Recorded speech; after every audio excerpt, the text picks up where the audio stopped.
আসসালামু আলাইকুম রহমতুল্লাহ। আমাদের খামারে যে ঘরটা আছে, আমাদের যে ঘরটাতে মুরগি পালা হয়, সেই মুরগির ঘরটা আমাদের পরিষ্কার পরিচ্ছন্নতা আমরা সবসময় করে রাখি এবং এটা আমাদের প্রতিদিনের প্রতিনিয়তই কাজ। সেই সুবাদে আজকে আমরা আমাদের খামারটিকে মেরামত করবো এবং এটাকে বিভিন্ন ধরনের একটা সেটিংয়ে আলাদা আলাদাভাবে ভাগ করে নেব ইনশাআল্লাহ। তো প্রথমত আমরা আমাদের ঘরে যে মাঝখানে যে নেট আছে সেটাকে আমরা খুলে ফেলেছি। মাঝখানে নেটটাকে খুলে ফেলা শেষ। এখন আমাদের কাজ হবে ইটগুলোকে পরিষ্কার করা। ইটগুলোকে পরিষ্কার করবো এবং আমরা এই সাইডে যেই দেখতে পাচ্ছেন, এই সাইডে আমরা ওই সাইড থেকে কাছে এই সাইডে নিয়ে আসবো।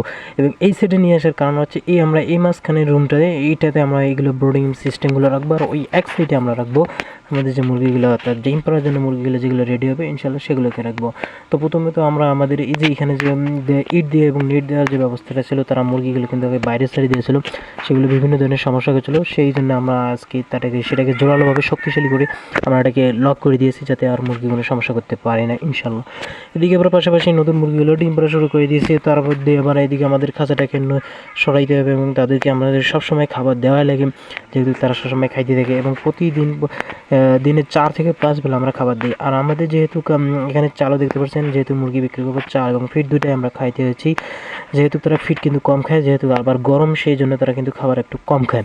তো দেখেন মাঝখানে একটা যে চালা আছে সেই নিচে চালাটা আমরা দিয়েছি এবং খাঁচাটাকে এদিকে নিয়ে এসেছি এবং মাটিগুলো আমরা দিয়ে এই জায়গাটায় দেখতে পাচ্ছেন, এই জায়গাটাকে পুরোপুরি সমান করে সুন্দর করে নিয়েছি এবং এই সাইডে আমরা মাটি স্টকে এনে দিয়েছি।